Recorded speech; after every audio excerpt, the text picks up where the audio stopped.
रूस यूक्रेन युद्ध को 2.5 वर्ष से अधिक समय बीत चुके हैं, लेकिन ये युद्ध अभी भी किसी निष्कर्ष पर नहीं पहुंच पाया है। मंगलवार को रूस के लिए बड़ा झटका तब लगा जब दावा किया गया कि यूक्रेन की सेना ने कुर्स्क सीमावर्ती क्षेत्र में 200 से अधिक उत्तर कोरियाई सैनिकों को मार गिराया है। ये सैनिक रूस की ओर से लड़ाई में शामिल थे। यूक्रेन की सैन्य खुफिया एजेंसी ने टेलीग्राम पर एक पोस्ट में कहा कि उत्तर कोरियाई सैनिक कुर्स्क के 3 गांवों के आसपास मारे गए।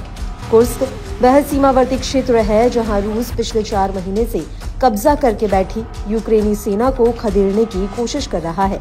एजेंसी ने बताया कि कुर्स्क के एक अन्य गांव के आसपास कम से कम 3 उत्तर कोरियाई सैनिक लापता हो गए। यूक्रेनी के दावों की स्वतंत्र रूप से तो पुष्टि नहीं हो पाई है।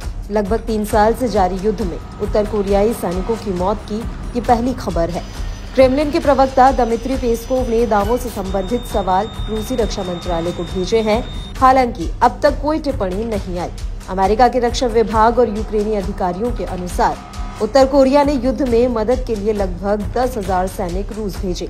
उत्तर कोरियाई नेता किम जोंग उन ने पारस्परिक रक्षा समझौते के तहत रूस को युद्ध के लिए अटूट समर्थन का वचन दिया था। यूक्रेन के अधिकारियों ने 5 नवंबर को कहा था कि यूक्रेनी सुरक्षा बलों ने हाल में रूस की मदद के लिए तैनात किए गए उत्तर कोरियाई सैनिकों का पहली बार सामना किया है। पेंटागन के प्रेस सचिव मेजर जनरल पैट राइडर ने बताया कि कुर्स्क में युद्ध में कुछ उत्तर कोरियाई सैनिक मारे गए हैं। उन सैनिकों को मुख्य रूप से पैदल सेना की भूमिका में इस्तेमाल किया गया और उन्होंने लगभग 1 हफ्ते पहले युद्ध अभियानों में लड़ना शुरू कर दिया है। क्रेमलिन के प्रवक्ता दिमित्री पेस्कोव ने सवालों को रूसी रक्षा मंत्रालय को भेजा है, जिसने तुरंत तो कोई टिप्पणी नहीं की। उत्तर कोरिया के नेता किम जोंग उन ने आपसी रक्षा समझौते के तहत अपने पड़ोसी पर रूस के पूर्ण पैमाने पर आक्रमण के लिए अटूट समर्थन का वादा किया।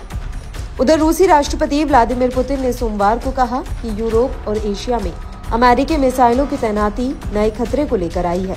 पुतिन ने शीर्ष सैन्य अधिकारियों के साथ एक बैठक में कहा कि बढ़ते भू राजनीतिक तनाव को देखते हुए हमें रूस और हमारे सहयोगियों की सुरक्षा सुनिश्चित करने के लिए अतिरिक्त उपाय करने चाहिए। हम हथियारों की होड़ में शामिल होने से बचने के लिए इसे सटीक और संतुलित तरीके से कर रहे हैं। हालांकि सैन्य विश्लेषकों का कहना है कि भाषा की बाधा ने रूसी और उत्तर कोरियाई सैनिकों के बीच वॉर कोऑर्डिनेशन को खराब कर दिया।